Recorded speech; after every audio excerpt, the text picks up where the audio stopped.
sedikit rahasia masalah nama Muhammad ini. Perlu teman-teman tahu, nama Muhammad sebelum Nabi Muhammad SAW tidak dikenal oleh orang-orang Arab. Gak ada satupun orang Arab bernama Muhammad pada saat itu, belum ada. Terus dari mana nama ini? Kok Abdul Muttalib bisa berikan nama cucunya? Ada kisahnya. Jauh sebelum lahir Nabi SAW, Abdul Muttalib pernah jalan-jalan ke negeri Syam bersama dengan 3 orang sahabatnya. Yang pertama Sulaiman bin Mujazi', salah satu kepala suku di Mekah. Yang kedua Hulayla bin Hajij. Dan yang ketiga Himran bin Rabi'ah. 3 orang ini bersama Abdul Muttalib, 4 orang ini pergi ke negeri Syam. Pas tiba di negeri Syam, ada salah satu pendeta Nasrani menemui mereka lalu berkata, kalian dari mana? Kata Abdul Muttalib, dari Jazirah Arab. Dari mana tempatnya? Dari kota Mekah. Kata pendeta itu, dari kota kalian nanti akan keluar Nabi terakhir. Dan Nabi terakhir itu bernama Muhammad. Kata Abdul Muttalib, dari mana engkau tahu itu semua? Dia bilang, dari kitab kami. Dalam Injil disebutkan. Namanya Muhammad. Maka keempat orang ini bertekad pada saat itu untuk memberikan nama kalau mereka dikaruniai anak setelah itu atau cucu, Muhammad. Dan dari 4 orang ini, pada saat balik ke Mekah, orang yang pertama mendapatkan cucu laki-laki adalah Abdul Muttalib. Itulah Nabi Muhammad SAW. Maka dia pun mengangkat bayi Nabi SAW lalu keliling di dekat Ka'bah lalu mengatakan, anak ini memiliki perkara yang besar. Aku memberikan nama Muhammad. Aku memberikan nama Muhammad. Terus dia mengucapkan kalimat itu. Kemudian selanjutnya teman-teman sekalian, yang keenam adalah goncangnya istana Kisra di Persia. Dan rubuhnya 14 teras istananya. Jadi ada teras-terasnya istana itu rubuh semua tanpa sebab. Rusak semuanya. Pada saat melihat kejadian tersebut, Kisra sempat khawatir. Lalu dia bertanya kepada para peramal-peramalnya lah, dukun-dukunnya segala. Maka mereka pun menjawab, goncangnya istana disebabkan karena hari ini lahir seseorang nabi. Dan runtuhnya 14 teras ini menandakan terdapat 14 raja Persia. Tinggal 14 orang saja. Selebihnya sudah runtuh kerajaan ini. Maka sempat Kisra bilang, 14 raja masih lama. Kalau satu raja punya 1100 tahun umurnya, berarti 1400 tahun. Tapi tanpa disadari oleh Kisra, apalagi di sejarah Muslim menukil, tanpa membenarkan ramalan ini ya, kita bukan membenarkan. Karena ramalan itu semua, kalaupun bertepatan, karena mereka mencuri, syaitan mencuri berita dari langit. Bukan karena mereka tahu. Sebagaimana dijelaskan dalam ada hadis Nabi SAW. Dan ternyata setelah Kisra, yang pada saat Nabi SAW lahir itu ada, anak-anaknya berselisih pendapat dan dalam waktu 4 tahun saja, terjadi penggantian 10 orang Kisra. Mati semua, saling membunuh satu sama yang lain. Dan puncaknya yang terakhir adalah yang ke-14 meninggal di zaman Umar radhiyallahu anhu. Pada saat Umar menembus wilayah Persia. Yang ke-7, padamnya api sesembahan kaum Majus. Jadi ada api yang disembah di beberapa titik di negeri Persia. Jadi mereka buat api besar dan api itu selalu disembah, tiap hari mereka sembah. Pada saat Nabi SAW lahir, api itu tiba-tiba mati dan mereka berusaha menyalakan, tidak bisa. Selamanya mati. Sampai Persia pada saat itu seluruh Persia yang menyembah api, apinya mati semua, nggak ada. Mereka mau coba nyalakan sampai runtuhnya di zaman Umar bin Khattab, nggak ada api mereka. Nggak bisa lagi mereka nyalakan api untuk disembah ya, nggak bisa lagi mereka nyalakan. Setiap kali di wilayah Persia dinyalakan api mati, padam. Mereka cuma pakai masak, misalnya di situ padam, nggak bisa sama sekali. Yang ke-8, hanyutnya air sungai Sawa. Sungai Sawa ini teman-teman sama dengan sungai Gangga sekarang di India. Di kultus dianggap ini sungai apalah, keramat lah dan seterusnya, gitu kan. Maka orang-orang Persia meyakini sungai Sawa ini adalah sesuatu yang luar biasa. Kalau ada yang mati, mereka bakar, lalu mereka lempar debunya di situ, airnya diambil, dianggap suci, apalah segala macam. Subhanallah, karena sungai ini selalu ditaruh tumbal segala macam. Waktu Nabi SAW lahir, air sungai ini hilang. Nggak ada airnya sama sekali, kering. Sampai sungai Sawa dilupain udah, nggak ada lagi sungai. Namanya memang sungai Sawa. Yang ke-9, dan ini agak sedikit kita titik beratkan adalah kisah Halimah As-Sa'diyah. Tradisi orang Arab dulu teman-teman sekalian, terutama orang-orang Quraisy, setiap bayi lahir selalu dititipkan untuk disusui dan dibesarkan selama 2 tahun di luar kota Mekah, tepatnya di padang pasir. Ada alasan kenapa mereka titipkan anak-anak mereka ke padang pasir sama orang-orang Badui. Yang pertama, agar bahasa Arab fusha anak-anak mereka terjaga. Apa itu bahasa Arab fusha? Bahasa Arab ada 2 macam. Ada bahasa Arab fusha, bahasa aslinya bahasa Arab, dan itu Al-Quran dalam bahasa fusha. Kalau kita belajar bahasa Arab di pesantren atau di kampus-kampus, bahasa Arab yang dipakai bahasa Arab fusha. Dia punya grammar rapi. Gitu. Ada bahasa ammiyah, yang kedua, bahasa pasar. Ini bahasanya dialeknya berbeda-beda, Mesir berbeda, Tunis berbeda, Saudi berbeda, dialek bahasa pasarnya berbeda. Dan ini tidak punya grammar, lebih teracak. Ya mungkin kalau dalam bahasa Inggris dari Inggris sendiri, negeri Inggris dengan dari Amerika. Agak berbeda, grammarnya lebih rapi gitu kan. Tapi kita tidak bahas masalah itu tentunya. Yang jelas orang-orang Quraisy untuk menjaga bahasa fusha, maka mereka menitipkan anak mereka ke Badui, karena orang Badui masih pakai bahasa fusha. Sementara penduduk asli Mekah pada saat itu sudah sering lalang jemaah haji. Jemaah haji ini dari berbagai wilayah. Makanya kita temukan bahasa Arab yang kalau tanda kutip ya, yang paling kacau itu bahasa Arabnya orang Mekah sampai hari ini. Karena bercampur baur antara bahasa Arab dengan bahasa Urdu, dengan bahasa Indonesia, dengan campur-campur. Jadi kalau kita ngomong sama mereka itu nggak jelas kadang-kadang. Memang orang-orang Mekah dikenal begitu, karena memang campur baurnya jemaah haji ini. Karena mereka nggak bisa bahasa Arab, mereka pakai bahasanya. Jadi orang sana terpaksa belajar bahasa Persia, belajar bahasa Melayu, belajar macam-macam. Seperti itulah. Nah, dari zaman dulu memang orang-orang Quraisy sudah khawatir dengan itu, perubahan bahasa. Yang kedua, alasannya kenapa anak-anak mereka dititipkan di padang pasir, karena sisi kesehatan. Padahal zaman dulu belum ada seperti kita ya, masalah kimia-kimia dan segala polusi udara masih belum ada. Tapi orang-orang Quraisy sudah berpikir itu.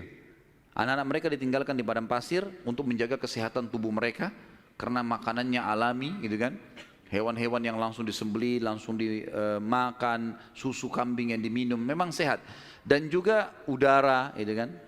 Serta juga orang-orang Badui ini melatih anak-anak mereka hidup untuk hidup susah.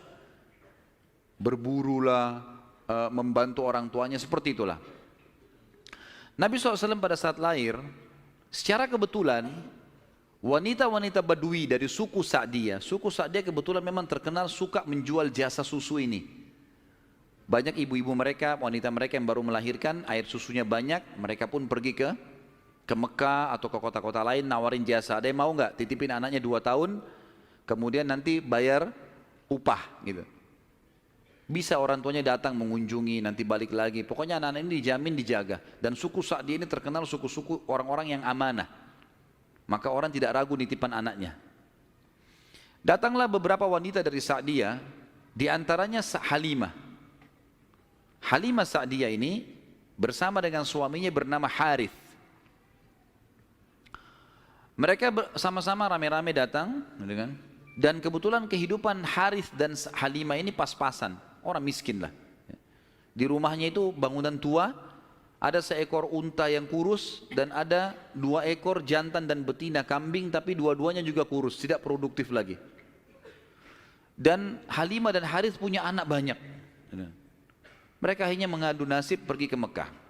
Saat tiba di Mekah, mereka kelilinglah nawarin jasa. Biasanya kalau sudah datang wanita-wanita ini, orang-orang ibu-ibu Mekah pada datang nih tawarin anaknya dan seterusnya. Mereka keliling-keliling, semuanya menawarkan diri kepada orang-orang kaya karena akan dibayar. Dan pada saat mereka melewati Nabi SAW, mereka menolak. Karena pada saat itu mereka tahunya Nabi SAW tidak memiliki ayah. Abdullah meninggal waktu umur 6 bulan. Siapa yang mau tanggung nih? Abdul Muttalib waktu itu betul Raja Mekah, tapi Abdul Muttalib ini sibuk membiayai jemaah haji ya, dan memang tidak bisa. Intinya orang-orang perempuan-perempuan saat dia tidak mau menerima Nabi SAW. Semua bawa anak, mau pulang ke kampungnya, tinggal Halimah yang tidak dapat. Lalu suaminya bilang, si Harith, hai Halimah, coba seandainya kamu ambil anak yatim itu, siapa tahu baik buat kita. Maka Halimah pun mengatakan, baiklah, daripada kita pulang dengan tangan kosong, lebih baik kita ambil. Subhanallah, begitu Halimah pegang Nabi SAW, di situ terjadi keberkahan. Waktu datang ke Mekah, Halimah menunggangi keledai, keledainya kurus sekali dan selalu lambat di belakang. Sampai teman-temannya Halimah kayak ngolok-ngolok, "Hai Halimah, cepatlah, keledaimu melambatkan kami." Dan keledai-keledai yang lain bisa 2 orang naikin, keledai Halimah nggak bisa. Jadi Harith selalu megang saja talinya gitu. Waktu dia mengambil Nabi SAW, kejadian aneh yang pertama, yang unik, bukan aneh tapi unik ya. Pada saat itu adalah keledainya Halimah tiba-tiba jadi kuat. Dan pada saat Halimah naik, karena tidak bisa dikontrol, maka Harith pun naik di atasnya, di keledai ini, dan larinya kencang sekali, ninggalin teman-temannya. Sampai teman-temannya Halimah bilang, "Hai Halimah, itu keledai tadi yang kamu pakai ke Mekah." Dia bilang, "Iya, tapi kita nggak bisa ngontrol, ini lari kencang sekali keledainya." Lalu kemudian pada saat tiba di sana, Halimah memiliki tadi saya bilang seekor unta betina yang lemah. Tiba-tiba saja waktu tiba di rumah dilihat untanya gemuk. Ini baru 2-3 hari ditinggalkan, nggak ada yang urus, gemuk sekali untanya. Dan tiba-tiba saja unta betina itu punya kantong susu yang penuh. Sehingga Halimah sama Harith memerahnya, dan setiap habis diperah penuh lagi. Biasanya unta butuh makan, minum dulu baru penuh, ini enggak. Setiap habis diperah penuh lagi. Dia minum dengan anaknya, dengan istrinya si Harith ini, dengan Halimah minum, kemudian anak-anaknya, dan bahkan sempat dibagi-bagi ke teman-temannya, tetangganya, karena penuhnya. Setiap diperah, kasih lagi, penuh lagi, begitu terus. Ya. Kemudian 2 kambing, jantan dan betina yang kurus juga tadi, tiba-tiba gemuk, dan tiba-tiba betinanya hamil dan punya anak, dan akhirnya menjadi banyak. Karena banyak, oleh Halimah dan Harith dijuallah beberapa ekor domba ini, dapat duit, dibeli unta jantan, lalu diternak lagi unta jantan ini sama yang betina. Tiba-tiba saja punyanya Halimah ini domba dan unta ini menjadi banyak sekali, dan Halimah serta Harith menjadi orang paling kaya di saat dia. Sampai akhirnya Halimah tidak butuh lagi untuk mengambil anak-anak yang disusui. Berkah luar biasa. Sampai terkenal di suku Sa'diyah pada saat itu, mereka berkata, dimanapun Halimah dan Harith gembalakan dombanya atau untanya, ikutkan, karena pasti gemuk. Dan memang betul, kalau ikut digabungkan berdekatan dengan gembalanya mereka, jadi hebat, jadi bagus, jadi subur. Jadi begitu luar biasa berkahnya. Halimah berkata, dinukil dalam buku-buku sejarah tentunya, Muhammad telah tumbuh tidak alami, bukan seperti anak-anak sebayahnya. Pada saat dia umur 2 tahun, perilakunya dan pemahamannya sudah seperti anak 6 tahun. Mudah diberikan penjelasan, tidak suka membuat marah, banyak hal-hal gitu. Saat tiba masa pengembalian, sudah umur 2 tahun, Halimah dan Harith pergi membawa Nabi SAW ke Mekah untuk dikembalikan pada Aminah, tapi mereka memohon-mohon, "Tolonglah hai Aminah, biarkanlah tinggal bersama kami. Anak ini kami akan jaga, lihat sehat Muhammad, gak ada masalah." Karena mereka lihat berkahnya. Dan kami tidak butuh bayaran, gak usah bayar. Muhammad ini waktu datang luar biasa, kejadiannya begini, segala macam. Baiklah, kata Aminah, silahkan. Dibawa, tentu Aminah ini bolak-balik ya, ngelihat anaknya, balik lagi, tapi tinggal di sana. Sampai akhirnya Nabi SAW tinggal di suku Sa'diyah sampai umur 6 tahun. Sampai umur 6 tahun. Nah, di umur 6 tahun ini teman-teman ada kejadian. Waktu Halimah lagi masak, tiba-tiba saja dari kejauhan anaknya lari. Jadi ada anak Halimah laki-laki dan perempuan yang kurang lebih sebaya dengan Nabi SAW. Ada yang lainnya tentu sudah besar-besar. Nah, si laki-laki ini yang lebih tua dari Nabi SAW lari-lari mengatakan, "Wahai ibu, saudaraku dari Quraisy telah dikeroyokin oleh 2 orang. Lihatlah." Maka Halimah ketakutan, keluar dari rumahnya, minta anaknya mana, tunjukin tempatnya, ditunjukin tempatnya. Begitu dilihat, ternyata Nabi SAW memang tergeletak di tanah. Lalu Halimah nanya, "Hai Muhammad, apa yang terjadi dengan kau?" Dalam riwayat-riwayat Bukhari itu umpamanya disebutkan ya, bahwasanya Nabi SAW mengatakan, ya, pada saat itu telah datang kepadaku 2 orang laki-laki yang menjatuhkanku ke tanah, kemudian membelah dadahku dan mengeluarkan sesuatu yang hitam darinya. Lalu kemudian menutupnya kembali. Nabi SAW dengan polos jawabnya gitu. Maka Halimah pun membuka baju Nabi SAW dan menemukan memang ada bekas jahitan. Karena ketakutan, Akhirnya Halimah bersama Harith membawa pulang Nabi SAW ke Mekah. Hai Aminah, ini anakmu, ini masih sehat, ya, utuh, nggak ada apa-apa, ambillah kembali. Aminah kaget, kenapa kalian kembalikan?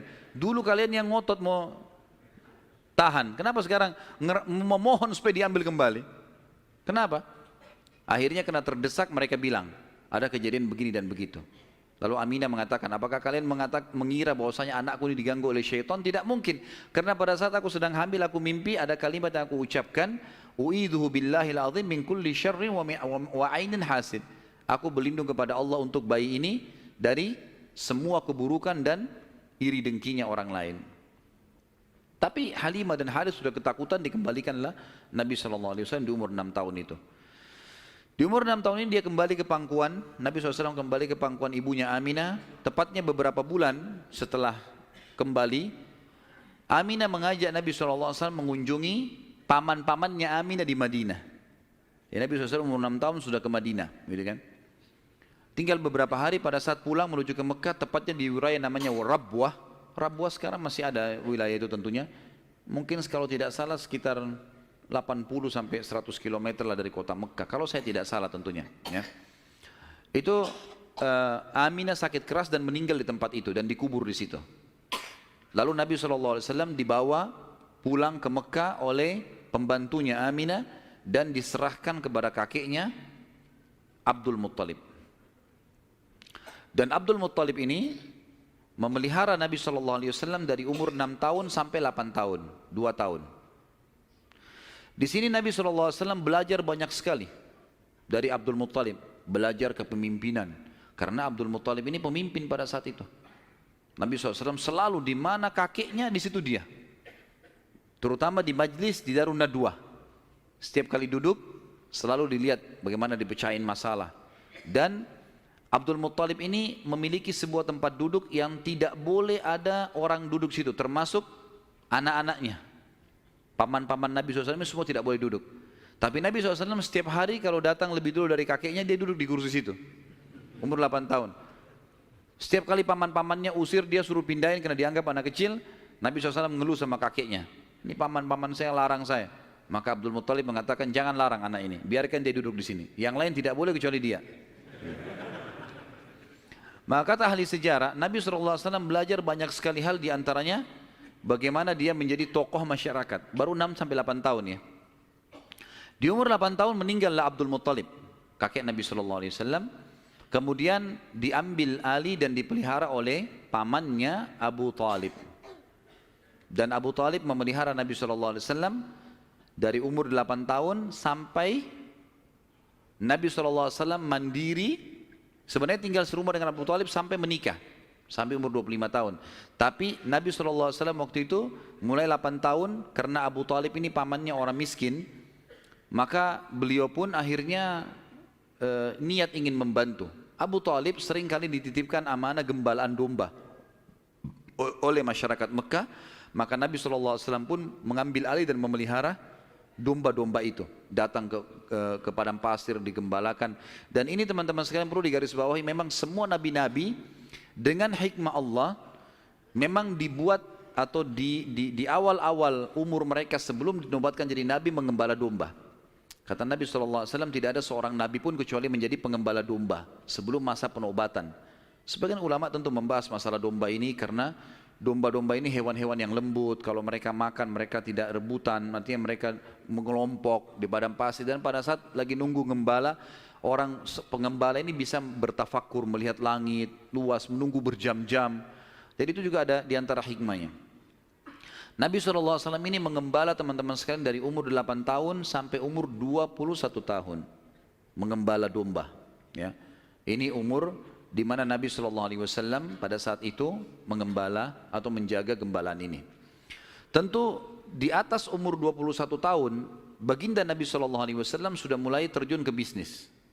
Sudah mulai terjun ke bisnis, meninggalkan gembala domba, kemudian mulai berusaha. Di antara yang dilakukan oleh Nabi SAW adalah membeli beberapa produk di pasar Ukaz, pasar khasnya orang Mekah. Ya. Kalau yang saya pernah kumpulkan informasi, kalau tidak salah memang lokasinya di pasar Seng dulu itu. Tapi sekarang pasar Senen juga sudah dihancurin ya. Dan teman-teman yang belum pernah ke sana belum tahu, tapi yang sudah berangkat dulu tahu. Di mana di situ sudah terkenal pasar dari dulu, tapi sekarang sudah diratakan jadi jalanan dan bangunan. Nabi SAW mulai di umur 21 tahun berdagang, dan di hari pertama beliau berdagang, beliau mengambil barang-barang kemudian beliau menjualnya. Ada satu orang yang datang membeli dagangan Nabi SAW, membeli dagangan Nabi SAW. Orang ini dari luar Mekah. Dia datang, ini umur Nabi sudah 21 tahun ya, sudah tinggalin gembalaan, sekarang mulai masuk bisnis. Pada saat Nabi SAW transaksi sama orang ini mengatakan, ini saya bayar cash, hai Muhammad, saya titipin barangnya. Setelah tawaf, saya akan ambil. Orang ini umroh, gitu kan. Tentu dengan cara umroh pada saat itu ya, mereka sambil menyembah berhala dan seterusnya. Ini syariat Nabi Ibrahim yang masih tertinggal. Ternyata orang ini setelah selesai umroh, dia pulang ke kampungnya, dia lupa kalau dia sudah transaksi dengan seorang masyarakat Mekah bernama Muhammad ini sallallahu alaihi wasallam. Maka orang ini pulang ke kampungnya, 3 hari kemudian baru diingat sama dia. Diingat dia transaksi. Kalau tidak salah bahkan kampungnya orang ini 3 hari dari Mekah. Jadi 3 hari pergi, dia setelah 3 hari perjalanan tiba di kampungnya, 3 hari kemudian baru ingat, sudah 6 hari. 3 hari lagi kembali ke Mekah, 9 hari.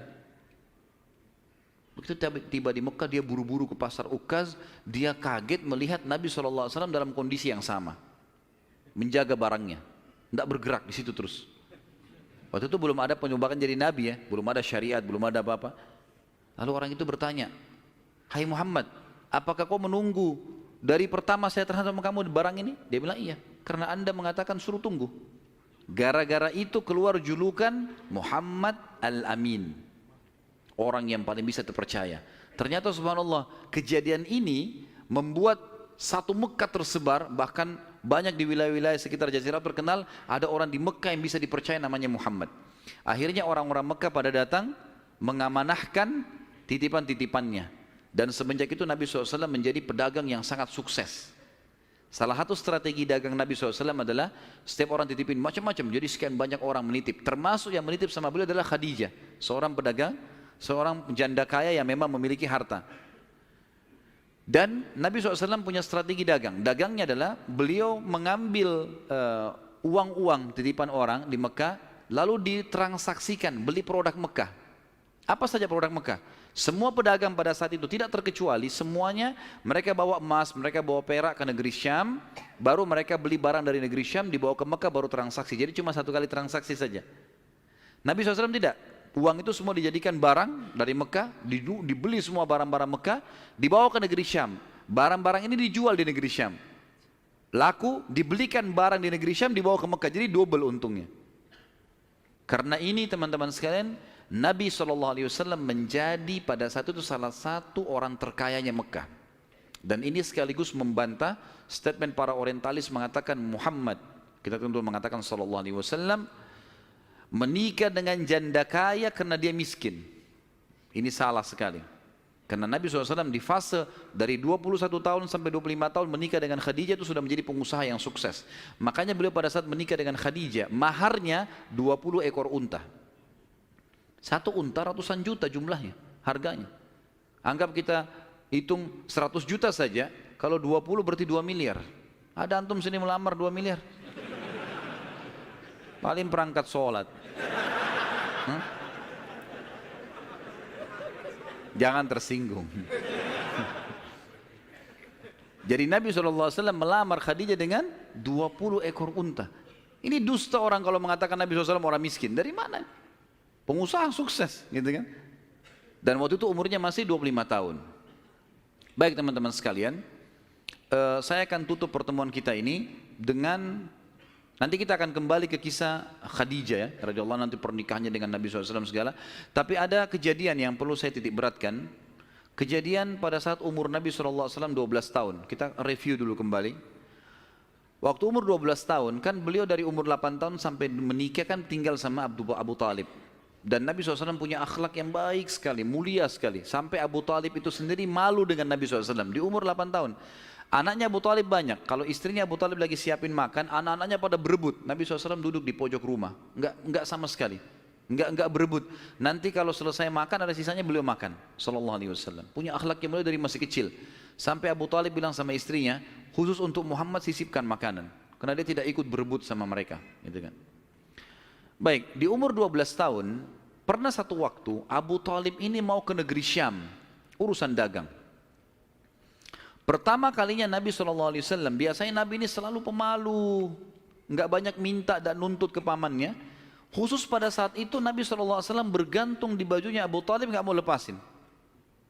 Pokoknya dia mau ikut. Abu Talib heran, nggak pernah Nabi SAW berperilaku begini. Musyawarah sama istrinya, nggak pernah Muhammad begini. Kenapa seperti ini? Pasti ada sesuatu gitu. Maka setelah musyawarah, kayaknya dibawa aja deh. Dibawalah ke negeri Syam. Pergilah Nabi SAW bersama dengan Abu Talib dan kafilahnya. Pada saat mau tiba di negeri Syam, sebelum tiba di negeri Syam, kafilah ini melewatin sebuah gereja teman-teman sekalian, dan di situ ada satu pendeta bernama Bahira. Dan ini riwayat Bukhari Muslim menceritakan masalah itu ya. Dan sampai sekarang di negeri Syam masih ada puing-puingnya gerejanya Bahira ini. Pada saat itu di zaman Nabi SAW ada gereja ini dan sampai sekarang masih ada sisa puingnya. Saya pernah lihat cuplikannya sendiri, ada sisa puingnya di negeri Syam. Tepatnya di Syria ya. Kemudian teman-teman sekalian, pada saat melewatin kafilah ini melewatin gereja, si Bahira ini kepala pendeta di gereja itu memang lagi nunggu informasi tentang Nabi terakhir nih. Dia ngeliat-liat di jendela gerejanya, setiap kafilah lewat dilihat sama dia, terutama yang dari Jazirah Arab. Secara kebetulan dengan hikmah ilahi lewat kafilahnya Abu Talib, dan kafilah ini agak berbeda dengan yang lainnya. Kafilah itu berarti 3 unta ke atas ya, baru dinamakan kafilah. 3 ekor unta ke atas baru dinamakan kafilah. Waktu lewat kafilah Abu Talib ini ada awan yang menaunginya. Beda dengan kafilah lain, padahal lagi terik matahari. Dan tidak sengaja kafilah Abu Talib istirahat di sebelah gereja dan ada pohon-pohon kurma yang berderet, itu semuanya seperti menundukkan daun-daunnya ke kafilah itu. Pendeta ini perhatikan, kafilah tanya ini, kirim satu orang, tanya mereka kafilah dari mana nih? Jawabannya dari Jazirah Arab. Dari mana? Dari kota Mekah. Kata Bahira, hidangkan makanan sebaik mungkin di gereja, undang semua kafilah ini masuk makan. Diundanglah. Ringkas cerita, masuklah mereka untuk makan, dan pada saat satu kafilah ini masuk, yang ditinggalkan di situ hanya Nabi SAW. Nabi nggak boleh masuk karena tradisi orang Arab dulu aib kalau anak kecil ikut makan. Nanti selesai orang tua makan baru makan. Tapi ini tradisi jahiliyah. Kalau sekarang antum lakukan, antum juga jahiliyah. Makan, kasih anak-anak makan. Kenapa harus disendirikan? Mungkin dia lapar, kesian. Gitu kan? Baiklah. Waktu lagi makan, Bahira ini memperhatikan satu persatu orang-orang Quraisy ini, wajahnya. Karena mereka tahu cirinya Nabi terakhir. Alisnya, wajahnya, mukanya, kulitnya, jalur nasabnya, semua jelas. Tidak semua, tidak ada tanda-tanda kenabiannya. Ini mukanya muka biasa semua. Maka si Bahira tanya, apakah masih ada dari kafilah kalian yang tidak ikut makan? Kata mereka, ada satu anak kecil di depan, kami suruh jaga barang kami. Kata Bahira, boleh saya ketemu? Oh silahkan. Mereka lagi asyik makan. Bahira keluar menemui Nabi SAW. Nabi lagi duduk di bawah pohon. Lalu Bahira memanggil dia, mengatakan, hai anak kecil, ikutlah dengan saya. Kafilahnya disuruh jaga oleh beberapa pegawainya Bahira ini. Masuk di satu ruangan di gereja. Kemudian Nabi SAW berdiri lalu kata, jadi orang Mekah begini teman-teman, di Mekah itu ada patung namanya Lat dan Uzza. Lat dan Uzza ini 2 patung yang luar biasa dikultuskan di Mekah. Hebat patung ini menurut mereka. Jadi kalau bersumpah atas nama Lat dan Uzza sudah tidak mungkin berbohong. Kalau bohong kualat nih. Maka pendeta ini tahu Bahira, dia bilang, hai anak kecil, saya akan bertanya kepadamu atas nama Lat dan Uzza. Ini semua anak kecil sampai orang tua di Mekah tahu nama ini. Dan mereka ketakutan kalau dengar nama ini. Apa jawaban Nabi SAW waktu itu umur 12 tahun. Masih kecil, kalau kita sekarang masih SD. Gitu kan. Maka beliau mengatakan, jangan engkau sebutkan 2 nama berhala itu karena aku membencinya. Aku tidak suka dengan patung itu. Penasaran Bahir. Diperhatikan wajahnya, alisnya, matanya Nabi SAW. Perlu teman-teman tahu ya, ciri fisik Nabi SAW itu luar biasa. Tersebutkan secara rinci di Taurat dan Injil. Allah mengatakan dalam Al-Quran, A'udzubillahi minasyaitonirrajim, ya'rifunahu kama ya'rifuna abna'ahum. Orang-orang ahli kitab, terutama Yahudi dan Nasrani ini, maksudnya orang Yahudi dan Nasrani, betul-betul mengetahui Muhammad SAW sebagaimana mereka mengenal anak-anaknya. Karena terinci. Disebutkan dalam hadis, alis Nabi SAW seperti busur panah yang lebar, berwarna hitam dan tebal. Bola mata beliau SAW besar, kelopaknya, dan dipenuhi dengan bulu mata yang lebat. Bola matanya putihnya putih bersih, hitamnya hitam pekat. Hidungnya yang mancung, bibir, dahi dan pipi yang setara dengan wajah, tidak oval dan juga tidak bulat, gitu kan. Kulitnya sangat putih sampai Nabi SAW pipinya kemerah-merahan. Jadi sangat tampan, luar biasa. Sampai ahli hadis mengatakan kalau Yusuf alaihissalam diberikan sepertiga gagahan dunia, maka Nabi SAW memberikan seluruh kegagahan dunia. Tidak pernah ada orang melihat Nabi SAW tidak suka. Manusia terbaik, pilihan, paling sempurna nasabnya, paling sempurna ilmunya, fisiknya, segala-galanya. Bahira memperhatikan Nabi SAW, ini semua ciri yang disebutkan dalam Injil ada. Dia masih bimbang, dia ingin buktikan satu hal. Apa itu? Dalam Taurat dan Injil juga disebutkan Nabi, setiap Nabi itu punya tanda kenabian. Apa tanda kenabian teman-teman sekalian? Sebuah daging yang menggumpal di pundak sebelah kanan. Dan daging itu berwarna merah kehitam-hitaman dan dimiliki dengan atau memiliki bulu yang lebat. Maka Bahira berkata, hai anak kecil, apa kau izinkan saya untuk melihat punggungmu?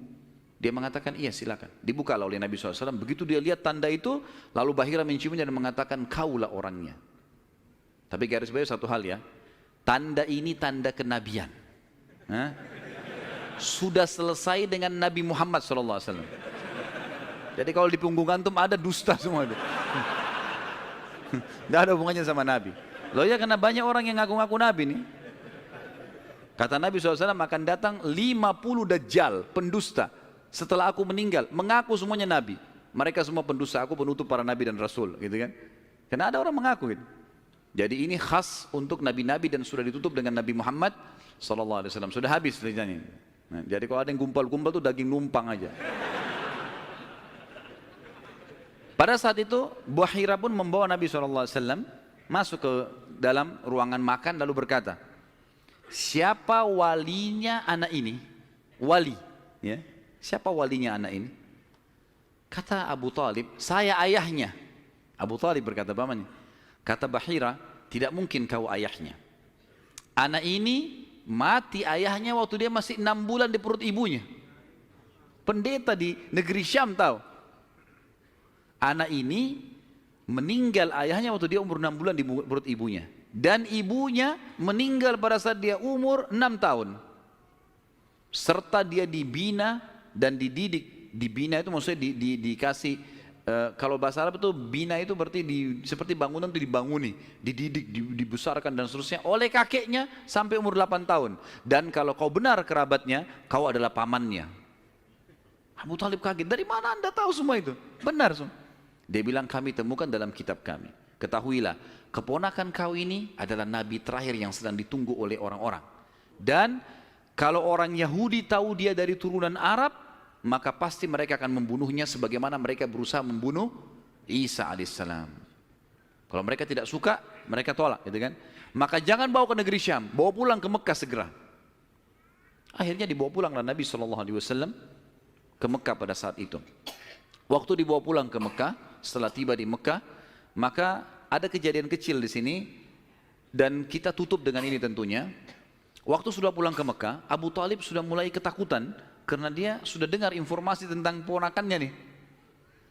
Zaman dulu juga teman-teman sekalian, ada tradisi buruk ini sebenarnya, tradisi buruk juga. Seringkali dukun-dukun dan peramal ini menjual jasa. Mereka datangin negeri-negeri atau kota-kota, tawarin jasa. Datang, tancapin kemah, kemudian mereka jual jasa. Ayo siapa yang mau diramal, bayar, gitu kan? Seperti itulah. Waktu itu pas Abu Talib tiba di Mekah, pas peramal-peramal lagi masuk di Mekah. Maka orang-orang Mekah bawa anaknya, suruh ramal, lihat mukanya, lihat tangannya, lihat segala macam. Pada saat itu teman-teman sekalian, Abu Talib ingin mengetes. Dia bawa Nabi SAW, dicari sama dia, mana pimpinannya dukun nih, peramal-peramal nih. Ditemukan lalu dibawalah Nabi SAW waktu masih kecil, umur 12 tahun tadi, dibawa. Terus pimpinan peramal itu dalam kisah, dalam buku-buku sejarah disebutkan, memandang Nabi SAW dengan pandangan yang sangat tajam. Dan dia tidak bicara apa-apa. Dia mengatakan, tahan anak ini. Lalu dia masuk ke kemahnya. Kemungkinan dia bicara sama dukun, sama setan-setannya nih. Makan dukun. Ini, saya nggak bisa tebak anak ini nih. Abu Thalib lihat pimpinan ini, biasanya dia kalau anak-anak Mekah datang, oh ini nasibnya begini, sudah bawa, bayar. Seperti itulah. Ini enggak. Lama dalam kemah. Abu Thalib ketakutan, dibawa Nabi SAW. Dan Abu Thalib titip pesan. Kalau dia tanya, jangan sebutin di mana anak ini. Dibawalah Nabi SAW pulang ke rumah, Abu Thalib kembali ke situ. Lama, baru dukun itu keluar. Peramal itu keluar dari kemahnya. Lalu dia teriak, mana anak tadi itu di sini? Enggak ada yang nyaut, karena Abu Thalib sudah titip pesan. Abu Thalib waktu itu termasuk anaknya Abdul Muttalib, Raja Mekah. Tapi Abu Thalib tidak dinobatkan jadi raja pada saat itu kan. Maka mereka diam. Yang kedua kali, mana anak itu di sini? Sampai 3 kali, kesimpulan terakhir, kata peramal itu, kita tentu tidak percaya peramal, tapi dia mengatakan, ya, kalau anak itu memiliki kedudukan yang sangat tinggi, dan dia akan memimpin dunia. Begitu loh bahasanya. Dengan ini teman-teman sekalian, maka orang-orang Mekah jadi lebih yakin kalau Nabi SAW ini punya kedudukan. Walaupun kita secara orang Muslim tidak percaya dengan dukun semua, tapi historinya begitu. Secara histori seperti itu. Allahu a'lam. Dan insya Allah nanti kedepannya kita akan bahas tentang pernikahan Nabi SAW, prosesi pernikahannya, ya, kemudian anak-anaknya, sampai ke masa fase kenabian. Allahu a'lam.